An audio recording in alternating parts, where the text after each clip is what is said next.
नमस्कार, नेशनल खबर देख रहे हैं आप और मैं आपके साथ प्रज्ञा झा। आज इस खास प्रोग्राम में हम बात कर रहे हैं सिर दर्द की, एक ऐसी प्रॉब्लम जो आजकल भारत के हर घर में देखने के लिए मिलती है। शाम को सुबह उठते ही सिर में दर्द होना, शाम होते होते सिर में दर्द हो जाना। आखिर अचानक जो ये सिर दर्द का जो ये प्रॉब्लम आपके शरीर में आ रहा है, आखिर ये क्या हो सकता है? इस चीज के बारे में जानकारी लेने के लिए आज नेशनल खबर फोर्टिस अस्पताल में बैठी हुई है और अभी मेरे साथ head of neurosurgeon doctor Rahul Gupta ji मौजूद हैं। सर, बहुत स्वागत है आपका। सबसे पहले नमस्कार। इंट्रो में जैसे मैंने कहा कि आज हम बात कर रहे हैं अचानक सिर दर्द हो जाता है। लोगों में आजकल बहुत प्रॉब्लम्स देखने के लिए मिल रही हैं। आखिर ये होता क्या है सर, और अचानक क्यों सिर दर्द होना शुरू होता है किसी में? जब हम बात करते हैं अचानक बहुत तेज सिर दर्द की, तो वो एक अलग बीमारी है, एक भयंकर बीमारी है जो कि ब्रेन हेमरेज होने का इंडिकेशन देती है। यानी कि जब ब्रेन के अंदर कोई ब्लड वेसल अचानक फट जाती है तो उससे अचानक तेज सिर दर्द होता है और इसको बहुत सीरियसली लेना चाहिए। ये ब्लड वेसल या नसें जो फटती हैं, आखिर ये क्यों होता है? जो ब्लड वेसल फटती है वो ब्रेन के अंदर इसलिए फटती है क्योंकि उसके अंदर कोई डिफेक्ट है, यानी कि उसकी दीवार कमजोर है। और साथ में अगर ब्लड प्रेशर या रक्तचाप बढ़ जाता है तो उससे वो नाजुक दीवार फट जाती है, जिससे कि ब्रेन हेमरेज हो जाता है। वो डिफेक्ट क्या हो सकती है? अगर जानना है किसी इंसान को कि डिफेक्ट क्या है उस ब्लड वेसल में, तो वो क्या हो सकती है? देखिए, ब्लड वेसल जो है वो हमारे पूरे शरीर में है, जो कि ब्लड सप्लाई करती है, ऑक्सीजन सप्लाई करती है। ऐसी ब्रेन में बहुत सारे साइजेस की छोटी बारीक ब्लड वेसल्स हैं जो कि सप्लाई करती हैं और वहां से गंदा खून लेके दोबारा हार्ट में आती हैं। और उन ब्लड वेसल्स के स्ट्रक्चर में प्रॉब्लम हो सकती है, जैसे कि ब्रेन में एनोरिज्म हो सकता है, जैसे आर्टीरियो वीनस मालफॉर्मेशन हो सकते हैं, ड्यूरल एवी फिस्टुला हो सकते हैं। इसके अलावा जिसको लंबे टाइम तक हाइपरटेंशन रहता है, उसके ब्लड वेसल में छोटे छोटे गुब्बारे बन जाते हैं, ब्लब्स बन जाते हैं, जिन्हें बेरी एनोरिज्म कहते हैं। अगर ब्लड प्रेशर बढ़ता है तो उसकी जो नाजुक दीवार है वो फट जाती है, जिसकी वजह से ब्रेन हेमरेज हो सकता है। अच्छा, तो इसके बाद तुरंत क्या करें? कोई ऑप्शन तो होता नहीं, ब्लड वेसल फट गया, कोई ऑप्शन बचा नहीं, उसके बाद तुरंत क्या करना चाहिए? सो ब्लड प्रेशर ज्यादा होने की वजह से या ब्लड वेसल फटने की वजह से सबसे इंपॉर्टेंट जो हमारे को देखने को मिलता है वो अचानक तेज सिर दर्द। कुछ पेशेंट में सिर दर्द इतना अत्यधिक होता है कि वो बेहोश हो जाते हैं। कुछ लोगों के सिर दर्द के साथ दौरा पड़ सकता है या एक साइड हाथ या पैर का या फेस का कमजोर भी हो सकता है। कुछ लोगों को विजन में प्रॉब्लम होती है।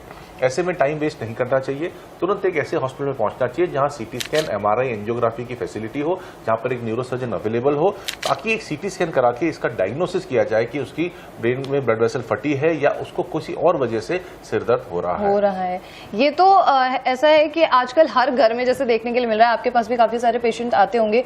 वो क्या आपसे इन्वेस्टिगेशन करते, क्या बताते हैं आपको कि मुझे किस तरीके की प्रॉब्लम हो रही है, सिर दर्द इसकी वजह से हो रहा है? तो अचानक सिर दर्द वाले जब पेशेंट हमारे पास हॉस्पिटल में आते हैं, हम उनका सीटी स्कैन कराते हैं और सीटी स्कैन में जब ब्रेन हेमरेज मिलता है तो वो कई प्रकार का होता है। एक ब्रेन हेमरेज होता है जो ब्रेन की सतह पे होता है, जिसको सबअरेक्नॉइड हेमरेज या सबडुरल हेमेटोमा भी कहते हैं।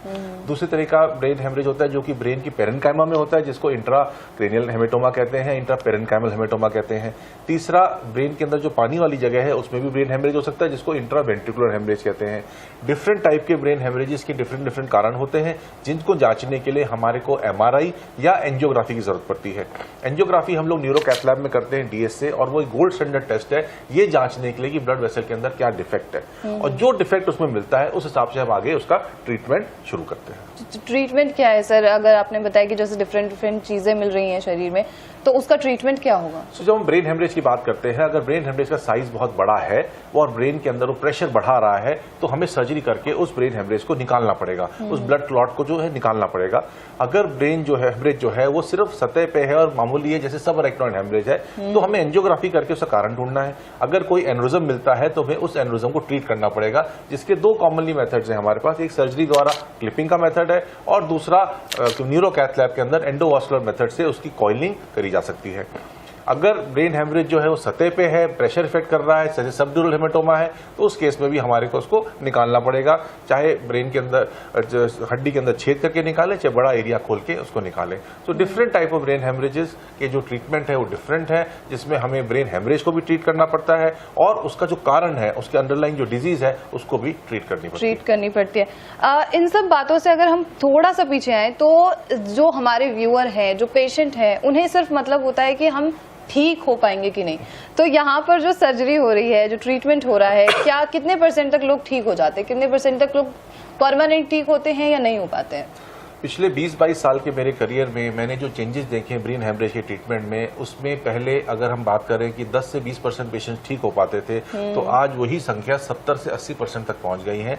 70 से 80% पेशेंट जिनको कि ब्रेन हेमरेज की समस्या है, वो कुछ महीनों में या साल भर में अपनी नॉर्मल लाइफ तक पहुंच जाते हैं। हाँ, 10 से 20% लोग हैं जो कि पूरी तरह इंप्रूव नहीं कर पाते हैं, या कुछ लोगों की इवन इस वजह से मौत भी हो जाती है। लेकिन इसके लिए सबसे जरूरी यह है कि वो टाइमली हॉस्पिटल में आए, टाइमली उनको ट्रीटमेंट मिले, और जो बेस्ट पॉसिबल है वो उनको ट्रीटमेंट मिले, जिससे कि आगे चल के फिजियोथेरेपी, रिहेबिलिटेशन, मेडिसिन के द्वारा और आगे अपने स्वास्थ्य का ध्यान रखने के साथ साथ वो पूरी तरह अपना ठीक हो सकें। तो ऐसा नहीं है कि इसमें ठीक होने के चांसेस काफी कम है। मॉडर्न टेक्निक्स, टेक्नोलॉजी के कारण अब हम 60 से 70% पेशेंट्स को पूरी तरह ठीक करने में कामयाब हो जाते हैं। तो मॉडर्न टाइम अब ऐसा आ गया कि टेक्नोलॉजीज की वजह से पेशेंट ज्यादा ठीक हो पा रहे हैं। टेक्नोलॉजी भी है और लोग जागरूक भी हो गए हैं, लोग सही टाइम पे बड़े अस्पताल में पहुंच भी जाते हैं। डेफिनेटली कुछ पेशेंट जो गांव में हैं या कुछ ऐसे सिटीज या स्टेट्स में जहां पर की फैसिलिटीज अवेलेबल नहीं है, वहां पेशेंट को जरूर प्रॉब्लम होती है। और इसमें सबसे जरूरी है टाइम, क्योंकि जितना हम लेट करेंगे उतना सक्सेस के चांसेस कम होते जाएंगे। बहुत शुक्रिया सर आपका, इस जो बहुत बढ़ती हुई प्रॉब्लम है उसके बारे में जानकारी देने के लिए बहुत शुक्रिया आपका। धन्यवाद। तो ये थे डॉक्टर राहुल गुप्ता जी, जिन्होंने बताया कि आखिर जो अचानक से आजकल सिर दर्द की जो प्रॉब्लम जनरेट हो रही है, न सिर्फ बड़ों में, बूढ़ों में, बल्कि आजकल बच्चों में भी ये सारी चीजें देखने के लिए मिल रही है। इसके बारे में सारी जानकारी सर ने दी, और ऐसी ही काफी सारी जानकारी सर ने पहले भी दी हुई है। तो अगर आप उन वीडियो को भी देखते हैं तो आपको काफी सारी और इन्फॉर्मेशन वहां से मिलेगी। अगर वो आपके काम आती है तो प्लीज जरूर देखिएगा, और ऐसे ही इंटरव्यूज के लिए आप नेशनल खबर के साथ बने रहिए।